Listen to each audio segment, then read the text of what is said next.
लोग आज भारत के नदी की चर्चा करेंगे और सबसे जरूरी चीज है कि नदी का वर्गीकरण किस आधार पर। तो ध्यान रखेंगे, कई तरीके से भारत के नदी को बांटा जाता है या विश्व के नदी को भी हम बांटते हैं। सबसे पहले कि नदी को उसके बहाव काल, ध्यान रखिएगा, नदी का जो फ्लोइंग टाइम होता है उस बहाव काल के आधार पर दो भागों में बांटते हैं। एक वह नदी जो सालों भर बहाव करती है और दूसरी वह नदी जो वर्षा के जल की पूर्ति होने के समय बहाव करती है। तो जो नदी सालों भर बहाव करती है उसे सदा प्रवाही नदी कहा जाता है, और जो नदी साल में कुछ दिनों तक बहाव करती है उसे मौसमी नदी कहते हैं। यानी भारत में बहाव के आधार पर, बहाव काल के आधार पर नदी को दो भागों में बांटते हैं, सदा प्रवाही नदी और मौसमी नदी। अब सदा प्रवाही नदी को वर्ष भर जल बहाव करने के लिए न्यूनतम वर्षा के बाद भी जल की पूर्ति होना आवश्यक है, जिससे वो हौले हौले ही, धीरे धीरे ही अपने बहाव को जारी रख सके। और इसके लिए जरूरी है कि उस नदी का उद्गम स्थल किसी उच्चावच के झरनों पर हो, झरनों से हो और विशाल झरना हो, जिससे जल कभी कम न हो। दूसरा कि किसी ऐसे पहाड़ से हो जहां विशाल हिम शैलखंड हो जो पिघलता रहे और उसकी पूर्ति होती रहे। तीसरा हो सकता है कि कुछ ऐसे पर्वत हो जिसमें आंतरिक जल संचय करने की स्थितियां हो। ऐसे पानी अगर उसको पूर्ति ही नहीं होगा तो फिर बहाव कैसे करेगा। तो इस तरीके से वो स्थिति भारत में है। भारत के ठीक उत्तर में उत्तरी सीमा पर विश्व के सबसे ऊंचे पर्वत श्रृंखला, ध्यान रखिएगा, एंडीज पर्वत जो है, जो दक्षिणी अमेरिका में है, वह विश्व का सबसे लंबा पर्वत श्रृंखला है, लेकिन ऊंचा नहीं। विश्व का सबसे ऊंचा पर्वत श्रृंखला पूरे धरती का भारत के ही उत्तरी सीमा पर हिमालय है। और आप जानते हैं कि पृथ्वी सतह से जैसे जैसे ऊंचाई बढ़ती है ताप कम होते जाता है, और प्रत्येक 165 मीटर सतह से ऊपर जाने पर 1 डिग्री सेल्सियस टेम्परेचर डिक्रीज हो जाता है। पृथ्वी सतह से 165 मीटर ऊपर जाएंगे तो 1 डिग्री, यानी कि 330 मीटर जाएंगे तो 2 डिग्री कम हो जाएगा। तो इस तरीके से हिमालय की ऊंचाई 8,850 मीटर एवरेस्ट चोटी का है, यानी लगभग 9 किलोमीटर। अगर 150 मीटर और बढ़ा दिया जाए तो 9 किलोमीटर हो जाएगा। 8,850 मीटर एवरेस्ट की ऊंचाई है। और अगर एवरेज लें तो हिमालय के जो उत्तरी है, जिसको ट्रांस हिमालय कहते हैं, इसकी ऊंचाई 6,000 मीटर है, यानी 6 किलोमीटर। अब सोचिए कि जिस 6 किलोमीटर पर बादल बनता है, स्तरीय मेघ जो है, ये आपका 6,000 किलोमीटर पर ही बनता है। सॉरी, 6 किलोमीटर पर, अर्थात 6,000 मीटर पर। अब 6 किलोमीटर पर जो स्तरीय मेघ बन रहा है और घनघोर वृष्टि करता है, सबसे ज्यादा वर्षा आपके स्तरीय मेघ से होती है। कैलीफ्लावर क्लाउड और पछाव मेघ से बहुत कम। पछाव मेघ से तो नगण्य नहीं होती है वर्षा एकदम। कॉलीफ्लावर से सीमित क्षेत्रों में, कॉलीफ्लावर क्लाउड से, जिसको कपासी मेघ हम कहते हैं, और स्तरी मेघ जो काली घटनारे एकदम दिन को रात कर देता है, इसकी ऊंचाई 6 किलोमीटर ही होती है एवरेज। अब हिमालय की ऊंचाई भी 6 किलोमीटर है एवरेज। तो बादल के लगभग ऊंचाई जब हमारे हिमालय की है तो पानी का कैसे कमी होगा, आप सोचिए। तो इस तरीके से हिमालय के ऊपरी भाग, नाम भी ठीक पड़ा है, हिम का घर। अगर इस संसार में उच्चावच पर कहीं ज्यादा हिम है तो वो हिमालय में ही है। उत्तरी ध्रुव पर भी हिम है, दक्षिणी ध्रुव पर भी हिम है, आइस की कमी नहीं है, लेकिन इतने उच्चावच पर नहीं है, इतने हाइट पर नहीं है। अतः वह हिम जब पिघलता है, मेल्ट करता है, तो बहाव करेगा, चाहे वो उत्तरी दिशा में करे, पश्चिमी दिशा में करे, पूर्वी दिशा में करे या दक्षिण में करे। तो हमारे यहाँ जब करता है तो बहुत सारी नदियां जो हिमालय की निकलती है वो सालों भर वर्षा के दिनों में वर्षा के जल से, और वर्षा खत्म हो गया तो उस बर्फ से, झीलों से जल की पूर्ति होते रहता है और सालों भर बहती है।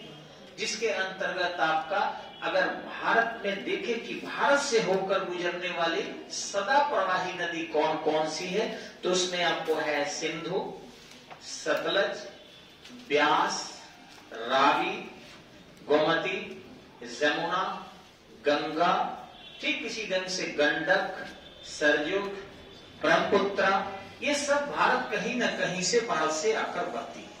अब ये सारी नदियां जो है ये सब के सब हिमालय से निकलती है, अलग अलग स्थानों से। अभी हम आपको मैप पर ये सब दिखाएंगे भी, बताएंगे भी।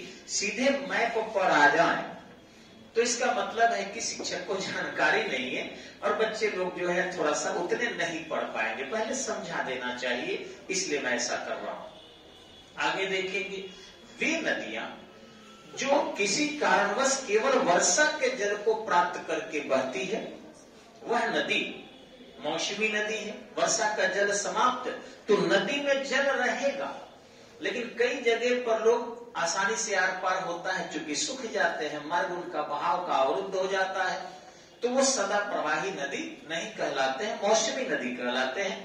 दक्षिण भारत की समस्त नदियां, लगभग समस्त नदियां मौसमी नदी है।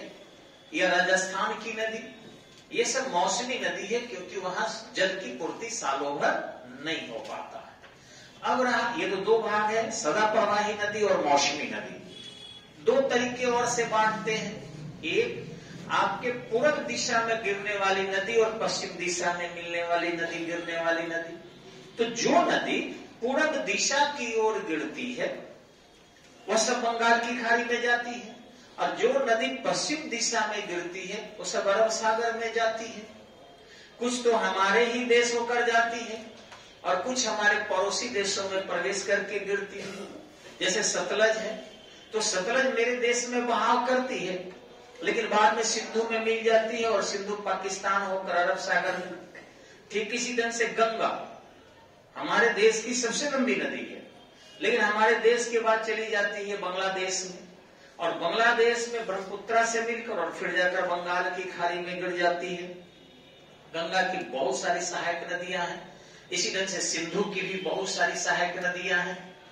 तो ये हम देखते हैं कि सदा प्रवाही नदी की दशा है। दक्षिण भारत में हम देखते हैं तो जो पश्चिम दिशा में नदी गिरती है, अक्सर वो नदी अपने साथ बहुत कम अवशिष्ट को बहाकर ले जाती है। अब अवशिष्ट को कम बहा के अगर ले जाएगी तो वहां जो है उस अवशिष्ट के ढेर को खड़ा नहीं करेगी, अर्थात डेल्टा का निर्माण नहीं करेगी, या ले भी जाए और वेग उसका बहुत तेज हो तब भी बहा के समंदर में डाल देगी। तो इस तरीके से उनके मुहाने पर अवशिष्ट स्टोर नहीं होगा तो डेल्टा नहीं बनेगा। आपको पता है कि भारत की अवशिष्ट लेकर जाने वाले भी दो महत्वपूर्ण नदियां, एक नर्मदा है, एक ताप्ती है, जो एस्चुरी का निर्माण करती है, अर्थात डेल्टा का निर्माण नहीं करती है। उसके मुहाने पर कुछ चीजें उठता भी होगा तो इतने ऊपर से वेग से बढ़ती है कि समंदर में फेंक देती होगी। तो कई बार आता है कि भारत की कौन सी नदी है जो एस्चुरी का निर्माण करती है, तो ये हो जाएगा नर्मदा और ताप्ती। ये पश्चिमी दिशा में गिरती है। पश्चिमी दिशा में गिरने वाली नदी भी 4 महत्वपूर्ण है, और छोटी छोटी तो बहुत होगा, जिसमें आपकी नर्मदा है, तापती है, लूनी है, केरल की इरावदी नदी है। तो इस तरीके से आप देखेंगे कि ये जो नदियां हैं जो बहाव करती है, वो सारवती नदी है केरल की, तो जो बहाव करती है उसमें लूनी नदी जो है ये आपके राजस्थान के माउंट आबू से निकलती है और रेगिस्तान में जाकर ये छुप जाती है, लेकिन बारिश के दिनों में ये अरब सागर तक चली जाती है। ठीक इसी ढंग से 2 महीना ये अरब सागर में जाती है और 10 महीना राजस्थान के रेगिस्तान। तो इस ढंग से मौसमी हो गई पश्चिमी दिशा में भी। ठीक इसी ढंग से अगर देखते हैं नर्मदा और ताप्ती, तो चूंकि इनका अमरकंटक से निकलती है, नर्मदा इनके जल की पूर्ति काफी होता है, अतः ये बहाव करते रहती है। पूर्व दिशा में उसी अमरकंटक से निकलने वाली सोन है जो पाटलिपुत्र में आकर गंगा में मिल जाती है। लेकिन दक्षिण के नदियों को देखें, अगर हम कावेरी को देखें, गोदावरी को देखें, कृष्णा को देखें, तुंगभद्रा को देखें, तो ये सारी नदियां करीबन कोई नदी 8 महीना, कोई 10 महीना, सालों भर ये अपने बहाव मार्ग को नहीं बना के रखती है। इसके पीछे कारण है कि शुद्ध जल की पूर्ति इसमें सालों भर नहीं हो पाती है, और इस ढंग से वहां पर डैम बनाकर जल को रोक कर रखा जाता है ताकि लोगों को जल की पूर्ति किया जा सके, सिंचाई हो सके, पीने की पानी की कहीं कोई किल्लत न हो सके। अब थोड़ा सा हम मैप पर देखेंगे कि कौन सी नदी कहां से निकलती है और किस तरीके से चलती है। सबसे पहले हम आते हैं ये उत्तर भारत की नदियों के यहाँ, और सबसे महत्वपूर्ण सबसे पहले देखेंगे ये जो एरिया है आपका, ये कैलाश मानसरोवर का क्षेत्र है। और इस कैलाश मानसरोवर जो सबसे ऊंचा झील है, विश्व का ऊंचा झील नहीं है, भारत के लिए मैं कह रहा, यहाँ से 3 महत्वपूर्ण नदी निकलती है। एक नदी आपको ये जो है सिंधु नदी के नाम से जानी जाती है, ये नदी जो है आपकी सिंधु नदी है। इसकी लंबाई लगभग 2889 किलोमीटर, ध्यान रखेंगे, आपके किताबों में दे देता है 2900 किलोमीटर, ये बुक में देता है। तो अगर एग्जाम में ये ऑप्शन आता है तो ये सही मार देंगे, लेकिन दोनों अगर ऑप्शन में आता है तो इसको ज्यादा सही मारेंगे, क्योंकि ये एवरेज निकाला गया है, ये अनुमानित जो है ऐसे ही निकाल दिया गया है। यहीं से एक नदी निकलती है सतलज, जो आपके ऐसे आकर और फिर यहाँ पर मिल जाती है सिंधु में। ये नदी जो है आपका सतलज नदी है, ये भी कैलाश मानसरोवर से निकलती है और जाकर मिल जाती है सिंधु में। ध्यान रखेंगे कि इस सिंधु नदी का जो है 90% जल का प्रयोग पाकिस्तान करता है। हालांकि संधि कुछ और है, संधि है कि हम भी उसके जल को बहुत ज्यादा ले सकते हैं, लेकिन हमारे यहाँ उस जल के प्राप्त करने के लिए या उस जल को बहाव करने के लिए बहुत खर्चीला है, बहुत सारे पाइप बनाना पड़ेगा, डैम को अपने तरफ मोड़ना पड़ेगा, क्योंकि पर्वतीय क्षेत्र है, जम्मू कश्मीर, पानी को रोकना वहां से अपने क्षेत्र में लाना खर्चीला है। और दूसरा चाहते हैं कि पाकिस्तान के से संबंध भी हमारा बहुत खराब ना हो, लेकिन युद्ध के समय में देखे होंगे हम लोग कई बार कहते हैं कि भाई जो जल ज्यादा आपको दे रहे हैं वो हम संधि के हिसाब से रोक देंगे। जी, यहाँ से एक नदी और निकलती है कैलाश मानसरोवर से, देखिए ये निकल भी रही है, मैं तो ऐसे ही मैप बना दिया, यहाँ तक जा रही है, ये चीन का एरिया है पूरा, और यहाँ से अरुणाचल प्रदेश से भारत में प्रवेश कर जाती है और फिर पश्चिम दिशा में ये मुड़ जाती है, ये बांग्लादेश होकर यहाँ आ जाती है और हमारी गंगा नदी इसमें जाकर बांग्लादेश में मुड़ जाती है, मिल जाती है। देखेंगे ये है आपका उत्तराखंड। अब इस उत्तराखंड में अगर देखेंगे आप तो कई नदियां निकलती हैं, वहां जाकर देखेंगे तो आश्चर्य करेंगे कि कितनी नदियां, लेकिन उतने नदी एग्जाम में भी नहीं आते और हमको पढ़ने की जरूरत भी नहीं है।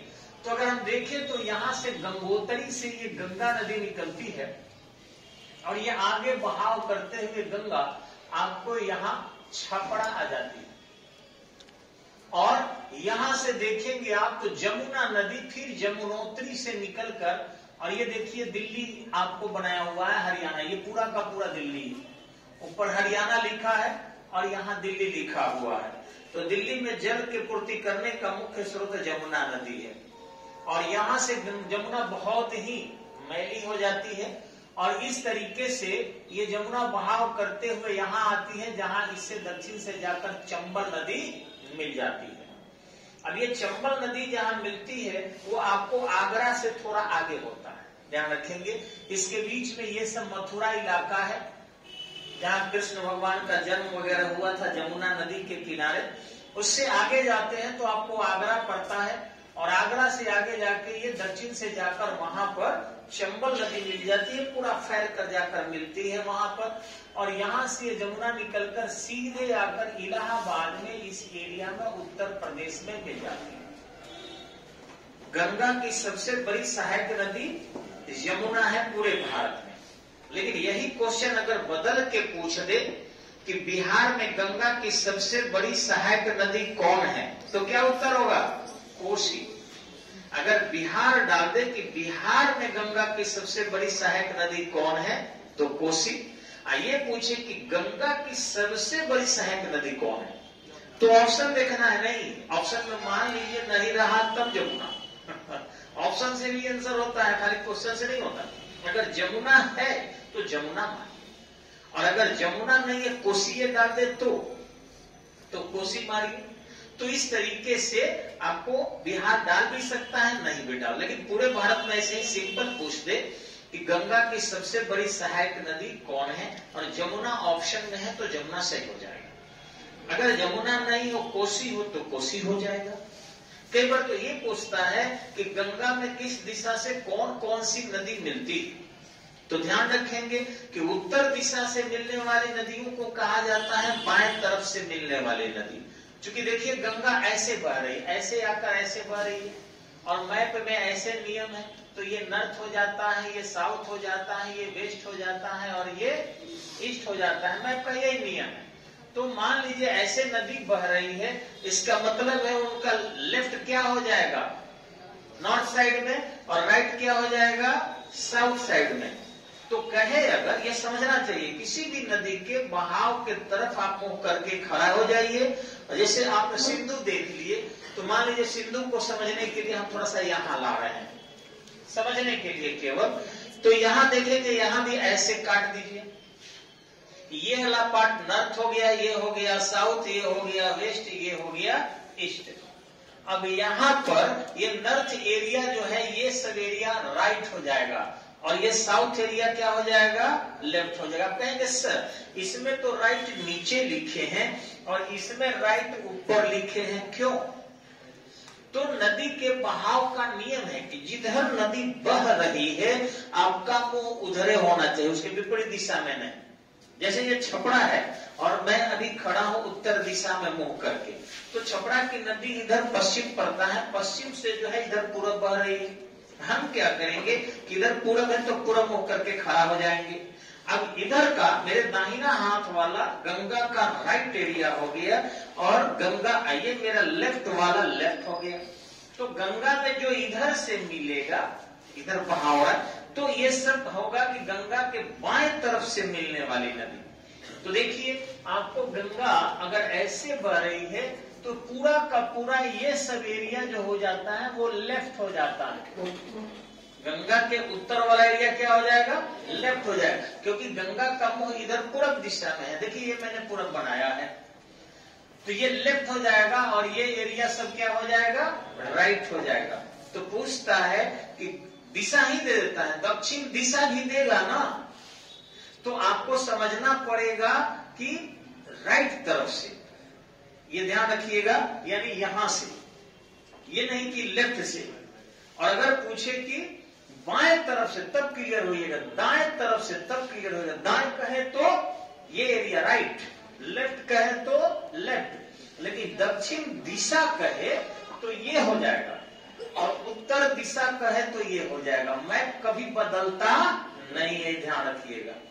तो इधर पूछे कि गंगा में बाएं से, तो बाएं में ये हो गया ना, दाएं हो गया, हाँ ये दाएं हो गया और ये बाएं हो गया, ठीक है।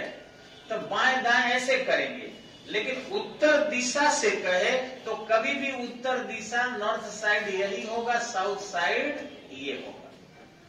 दिशा बहाव के कारण नहीं बदलता है, ध्यान रखिएगा, लेकिन दाया बाया बदल जाता है। अभी मेरे जैसे ये बगल में बैठे हैं, तो मेरा ये बायां हाथ है, ये मेरा दायां हाथ है, तो मेरे बाएं तरफ बैठे हैं, लेकिन मैं अगर इधर हो गया तो मेरे किधर हो गए, दाएं हो गए। लेकिन ये मेरे अगर दिशा के आधार पर इनको देखें तो इस जगह के दिशा के आधार पर ये पश्चिम में है, तो मैं किधरों घूम जाऊंगा मेरे कहां पड़ेंगे, ये पश्चिम। इधरों हो जाएंगे तो मेरे कहां है, पश्चिम में। इस जगह के किधर है, पश्चिम। लेकिन मेरे हाथ के सापेक्ष लिया जाए या मेरे बॉडी के सापेक्ष लिया जाए तो मेरे घुमाव के आधार पर इनकी दिशा बदल जा रही है। तो वैसे नदी के आधार पर दिशाएं बदल जाती है, हमेशा ध्यान रखेंगे। समझ में आया होगा मेरे हिसाब से। घुमाइए तो चेहरा तरफ देखिए, देखो समझ पाया है। लाइट थोड़ा उधर कर दीजिए। सही में समझ में आया है आप लोगों को कि केवल बस जो भी कैमरा है लोग देख रहा है तो सोच रहे कि हाँ कह दे। Left and right for river and left of right for map, दोनों समझ गए। ध्यान रखेंगे कि मैप में लेफ्ट राइट नहीं होता, मैप में लेफ्ट राइट ईस्ट होंगे, वेस्ट होंगे, नॉर्थ होंगे, साउथ होंगे, ईस्ट होंगे, वेस्ट होंगे, नॉर्थ होंगे। लेकिन जब कोई व्यक्ति हो जाता है, कोई नदी हो जाती है, कोई वस्तु हो जाता है, तब जाके लेफ्ट एंड राइट होता है, ये ध्यान रखना है। कभी भी भूगोल में दाया बाया नहीं होता है, उसमें दिशा होता है, ठीक है। तो इस ढंग से अगर ये कहे कि उत्तर दिशा से मिलने वाली नदी, तो उत्तर से आपका आती है, इधर से देखिए ये गोमती नदी आकर मिल रही है, ठीक इसी ढंग से सरजू नदी आकर मिल रही है, ठीक इसी ढंग से गंडक नदी सोनपुर में मिल रही है, इधर से कोसी नदी आकर मिल रही है, इधर से ब्रह्मपुत्रा नदी आकर मिल रही है। ये उत्तर दिशा से हुआ। कहां से हुआ, उत्तर दिशा से हुआ। लेकिन अगर पूछे कि गोमती, कोसी, घघरा, गंडक और ब्रह्मपुत्रा गंगा के किस तरफ से मिलती है, आप बाएं तरफ से, तब समझ गया, मैं कामयाब हो गया कि आप लोग समझ गए। तरफ हो जाए तो बाएं तरफ, दिशा हो जाए तो उत्तर दिशा। क्लियर, फिर कामयाब हो गए। चलिए अच्छा लगा। अब रहा हम इधर से देखते हैं, तो इधर से जो नदी आकर मिल रही है वो क्या है, जमुना। जमुना, उसके बाद देख रहे हैं चंबल भी इधर से जा रही है, लेकिन चंबल जमुना की सहायक नदी है। इधर से देख रहे हैं पटना में अगर आते हैं तो सोन नदी, पटना में अगर कौन सी नदी मिलती है, सोन नदी। तो अगर पूछे कि सोन नदी किस दिशा से मिलती है या जमुना नदी किस दिशा से मिलती है, तो क्या उत्तर होगा, दक्षिण दिशा से। दक्षिण दिशा सवाल था कि गंगा की सहायक नदी जमुना किस दिशा से मिलती है, दक्षिण दिशा से। और किस तरफ से मिलती है, दाहिने तरफ से। चलिए मैं कामयाब हो गया, अच्छी बात है। अब रही बात, तो इतना जब आप समझ गए तो अब हमको ज्यादा मेहनत करने की जरूरत नहीं है। और फिर चलते हैं हम लोग थोड़ा सा इनको बताने के लिए। दो चीज मैंने क्लियर किया कि भारत की नदी में हो जाएगा ब्रह्मपुत्रा सबसे लंबी नदी है, जो आपके यहाँ से ये आ रही है और यहाँ से आकर यहाँ मिल जा रही है। तो इनकी लंबाई हो गई लगभग 2900 किलोमीटर या 2890 किलोमीटर पूरी। ये मैक्सिमम चीन में बढ़ती है, भारत में थोड़ा सा बढ़ती है।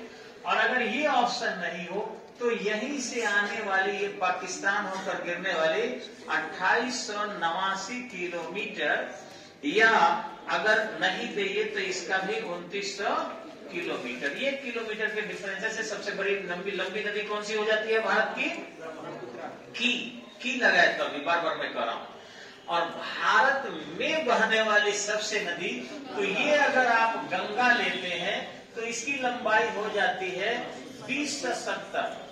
2070 किलोमीटर इन इंडिया, और टोटल हो जाता है 2510 किलोमीटर। ये किसकी लंबाई है, गंगा की।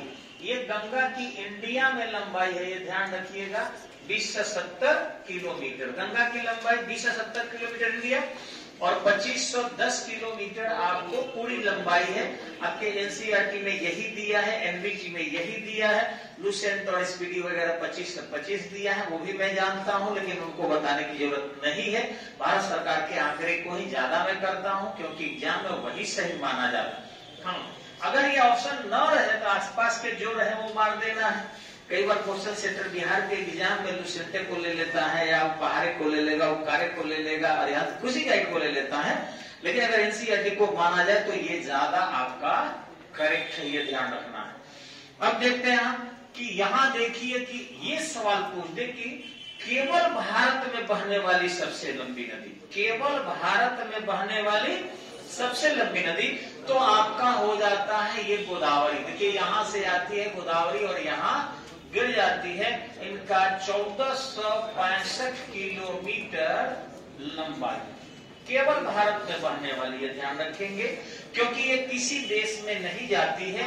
और ये महाराष्ट्र के, देखिए महाराष्ट्र लिखा हुआ है, महाराष्ट्र के त्र्यंबकम पहाड़ी से निकलती है। महाराष्ट्र में एक नासिक जिला है और वहीं पर एक त्र्यंबकम पहाड़ी है जहाँ 3 देवता है, ब्रह्मा विष्णु महेश। उसी त्र्यंबकम पहाड़ी से थोड़ा थोड़ा जल का स्रोत बहते रहता है और धीरे धीरे अन्य नदियां इसमें मिलकर और फिर ये दक्षिण भारत की सबसे लंबी नदी यही हो जाती है। भारत, केवल भारत में बहने वाली भी लंबी यही।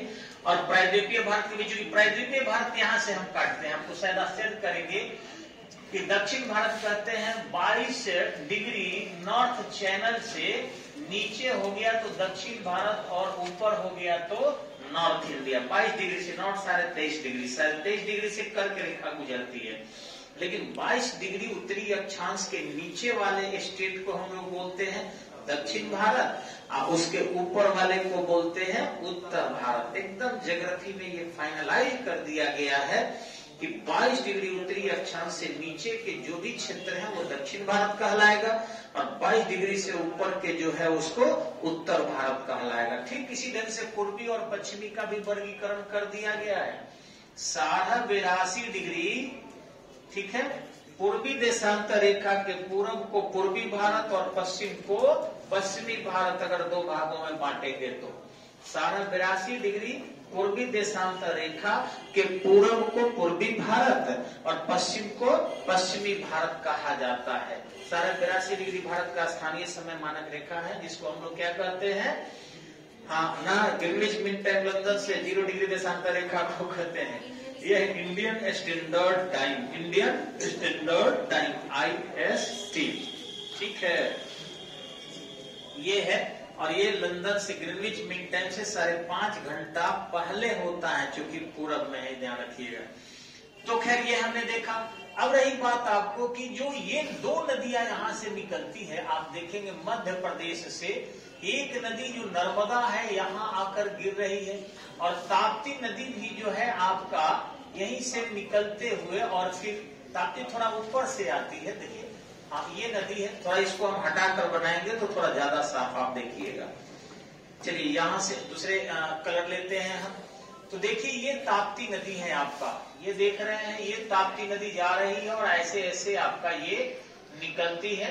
और नर्मदा नदी जो है आपका, ये दोनों जो है आपको गिरती है खंभात की खाड़ी में, ध्यान रखेंगे। ये वाला जो खाड़ी है इसको बोलते हैं क और ये वाला जो खाड़ी है इसको बोलते हैं हम ख। क माने हो गया कच्छ की खाड़ी, ख माने हो गया खंभात की खाड़ी। तो इस ढंग से ऊपर को और नीचे ख, ये 2 खाड़ियां हैं, एक यहाँ है एक यहाँ है। तो इस ढंग से इसको बोलते हैं हम लोग कच्छ की खाड़ी, इसको बोलते हैं खंभात की खाड़ी, खंभात की। तो दोनों ही नदी आपको गिरती है आकर खंभात की खाड़ी में, चाहे नर्मदा हो या ताप्ती हो। ये नदी जो है एस्चुरी का निर्माण करती है और पश्चिम दिशा में हमेशा बहने वाली ये दोनों नदी है, सदा प्रवाही नदी है, ये पश्चिम दिशा में बनती है। और सबसे अच्छा यहाँ नर्मदा जो है धुआंधार जलप्रपात का निर्माण करती है मध्य प्रदेश में, जहाँ पर्यटक बड़े पैमाने पर देखने जाते हैं। लेकिन भारत का सबसे ऊंचा जलप्रपात यह नदी नहीं करती है, बल्कि यहाँ करती है शरावती नदी। अगर आ जाएंगे तो केरल में ये, इसको हम लोग जोग जल प्रपात कहते हैं। क्या कहते हैं? जोग जल प्रपात करते हैं, या महात्मा गांधी जल प्रपात करते हैं, या गरसोपा जल प्रपात के नाम से भी जाना जाता है। अब थोड़ा सा नदी देखेंगे हम कि ये जो नदियां हैं दो भागों में और बांटते हैं। हमने तो अभी बांटा आपको सदा प्रवाही नदी, मौसमी नदी, एक पार्ट। दूसरा मैंने बांटा आपको कि जो एस्चुरी का निर्माण करती है और जो डेल्टा का निर्माण करती है। तो पश्चिम दिशा की नदियां मैक्सिमम ज्यादा वेग होने के कारण डेल्टा नहीं बनाती, तो एस्चुरी बनाती है। और जो पूरब की नदियां हैं, चाहे गंगा हो, चाहे आपका गोदावरी हो, चाहे महानदी हो, चाहे कावेरी हो, ये सभी नदी डेल्टा बनाती है। तो ये सब पूरब दिशा की ओर बनाने वाले जितनी, देखिए कृष्णा यहाँ गिर रही है आपको, ठीक इसी ढंग से गोदावरी यहाँ थी, यहाँ डेल्टा का निर्माण करती है। ठीक इसी ढंग से महानदी यहाँ आती है, डेल्टा का निर्माण करती है। और गंगा इधर आकर ब्रह्मपुत्रा से ये मिलते हुए और पूरा का पूरा ये सुंदरवन डेल्टाई क्षेत्र का निर्माण करती है। तो इस ढंग से ये सब डेल्टा का निर्माण करती है। मैंने अपने अवशिष्ट को छोड़ दे, पेड़ पौधे जीव जंतु रहते हैं, खूब जब बाढ़ आ जाता है तो फिर वो डेल्टाई क्षेत्र पर थोड़ा सा और मिट्टी जो जाके नीचे पिट कर देती है, और इस तरीके से फिर जब बाढ़ और कम हुआ तो वो डेल्टा बाहर निकल आता है। तो इस तरीके से वो बढ़ते जा रहा है। और कई ऐसे डेल्टाई क्षेत्र में तो आबादी बस गई है, कई जल से ऊपर निकला है। ध्यान रखिएगा कि जब भी कोई लैंड खंड जल से ऊपर निकलता है तो उसको हम बोलते हैं ऋणात्मक संचरण। क्या कहते हैं? हाँ। और जब जल क्षेत्र कोई डूब जाता है पानी में तो धनात्मक संचरण। सुन के उल्टा लग रहा है ना? धनात्मक मतलब तो पॉजिटिव होता है ना, तब पॉजिटिव में तो समुद्र से माटी निकले तब ना कहा जाएगा इसको। लेकिन समुद्र से माटी नहीं निकले, पॉजिटिव में कि समंदर में माटी डूब जाए। अगर द्वीपीय क्षेत्र समुद्र में डूब गया तो उसको बोलते हैं पॉजिटिव। अगर नीचे से पानी में से कोनो द्वीप बाहर निकल गया तो कहते हैं निगेटिव। अब ज्योग्राफी में क्यों कहते हैं, इसके पीछे भी विज्ञान है। जल में डूबा यानी फिर बीच में कभी डूबने वाला नहीं है, वो बैलेंस होता है। जैसे पृथ्वी के सुरक्षा बल्ब हम कहते हैं ज्वालामुखी के उद्गार को, यानी निकल गया, सारे आग निकल गए तो पृथ्वी सुरक्षित हो गया, नहीं तो बहुत विस्फोट कर सकता था। तो निकला भूकंप, फैला दिया आग चारों तरफ, जहां निकला कितने जीव जंतु मारे गए, हम लोग भी समाप्त हो जाएंगे उसके आसपास। फिर भी उसको कहते हैं सुरक्षा बल्ब। क्यों? क्योंकि बड़ा नुकसान नहीं करेगा, निकल जाएगा घर में। वैसे ही जब कोई स्थल खंड डूब जाता है तो धनात्मक संचरण कहते हैं, क्योंकि वो जमीन बैठा, संतुलित हुआ। अब वो बैठेगा नहीं तो धनात्मक हुआ। मान लीजिए घर बना लीजिए और बैठ जाए तो समझ सकते हैं। और बाहर अगर निकलने लगता है तो उसको ऋणात्मक मानते हैं। ठीक इसी ढंग से सूर्य को कहते हैं हम लोग लॉसेस मटेरियल, इसको बोलते हैं हम लोग एक्सेप्टेंस मटेरियल। पृथ्वी को, इसको हम बोलते हैं धनात्मक हो रही है, अब वो ऋणात्मक हो रहा है। विज्ञान से समझेंगे तो बात सही है। सूर्य ऊर्जा का लॉस कर रहा है अपना, और पृथ्वी ऊर्जा क्या कर रही है? प्राप्त कर रही है। तो इसको एनर्जी मदर कहते हैं। अब उसको क्या कहते हैं? एनर्जी सर्वेंट कहते हैं। वो नौकर है, वो दे रहा है, वो ऋणी है। तो इस ढंग से ज्योग्राफी में कुछ नोमेनक्लेचर जो इस टाइप से किया गया है, उसी में धनात्मक और ऋणात्मक संचरण है। यहाँ डेल्टा में एक जगह है जिसको बोलते हैं हम लोग न्यू मूर द्वीप। न्यू मूर द्वीप, न्यू मूर द्वीप, ठीक है। ये जो न्यू मूर द्वीप इलाका है ये विवादित इलाका है। इसमें बांग्लादेश से कुछ आके बस गए हैं, रिफ्यूजी टाइप के, और सेना का हमारा कब्जा है, झंडा मेरा फहराता है। अब वहां के लोग कहते हैं हम बांग्लादेशी है तो ये द्वीप बांग्लादेश का है। हम कहते एरिया में मेरे हैं, सेना मेरी है तो मेरा है। तो ये जो है आपका ऋणात्मक संचरण का ही परिणाम है। यानी जैसे मान लीजिए समुद्र है और यहाँ पर एकाएक कोई लैंड खंड बाहर निकला है, पानी से बाहर, तो ये किसका माना जाएगा? तो जिसका अक्षांश देशांतर के अंदर पड़ेगा वो मेरे अंदर पड़ता है, भारत के अंदर पड़ता है। लेकिन भारत के लोग वहां जाके नहीं बसा, ये बांग्लादेश के मत्स्य आखेट करके यहाँ पर बस गए और वो दावा करते हैं कि ये बांग्लादेश की मेरा है, न्यू मूर द्वीप। लेकिन अभी सुनेंगे कोटा, तो धीरे धीरे ये द्वीप क्या हो रहा है, अब जल में डूब रहा है। फिर से निकला था, हो सकता है कुछ दिन में डूब जाए। अब कहाँ जाएगा लोग? बांग्लादेश कहेगा मेरे यहाँ कहाँ, हम कहेंगे जब तुम बांग्लादेशी थे तुम मेरे यहाँ कहाँ। लेकिन भारत थोड़ा ज्यादा उदार है, आपको पता है, और इस ढंग से भारत कुछ न कुछ कंप्रोमाइज करिए लेगा। ये लोगों को खुश करना जानता है, सेटिस्फाइड करना जानता है, क्योंकि महात्मा बुद्ध थे, अशोक थे, महावीर थे। ये लोग इस प्रकार के सिद्धांत भारत में दे दिया जिससे भारत अपना कितना हो आर्थिक क्षति कर सकता है, लेकिन वो अपने जो प्रतिष्ठा को बरकरार रखा है उससे कंप्रोमाइज नहीं करता है। तो ये न्यू मूर द्वीप एग्जाम में आता है कि न्यू मूर द्वीप कहाँ है, बंगाल की खाड़ी में। यहाँ पर आपको पता है कि 204 द्वीप है, और यहाँ पर कितने हैं, 43 द्वीप है अरब सागर में। तो इस ढंग से ये द्वीप तो खैर निकला है ज्वालामुखी के उद्गार होने के कारण, और अंडमान निकोबार भी उसी टाइप का है। लेकिन ये जो है आपको दो भागों में आपने बांटा। फिर से एक चीज और तोड़ेंगे हम आपको कि वह नदी जो बहाव जो NW1 NW2 यानी कि परिवहन सुविधा उपलब्ध कराती है, और एक वह नदी जो परिवहन सुविधा उपलब्ध नहीं कराती। इस आधार पर भी नदी को दो भागों में बांटते हैं, जैसे आपके गंगा, जैसे आपका जमुना। ये नदी जो है आपको बहाव मार्ग उपलब्ध कराती है, ब्रह्मपुत्रा भी कराती है। इसमें जहाजें चलती है, बहुत सारे बालू को ढोया जाता है, दूर स्थान तक हम लोग 1600 किलोमीटर की दूरी गंगा में तय करते हैं। हुगली से लेकर और इलाहाबाद तक जो है बहुत सारे माल ढोए जाते हैं। सामान एक स्थान से दूसरे स्थान तक नदी मार्ग से आते हैं और जाते हैं आज भी, यानी उसमें खर्च थोड़ा कम लगता है, और इस तरीके से जो है कम व्यय से, कम ऊर्जा के खपत से हम उस नदी जल मार्ग को का लाभ उठा पाते हैं। तो संसाधन कम है, कुछ दिन बाद और उठाएंगे।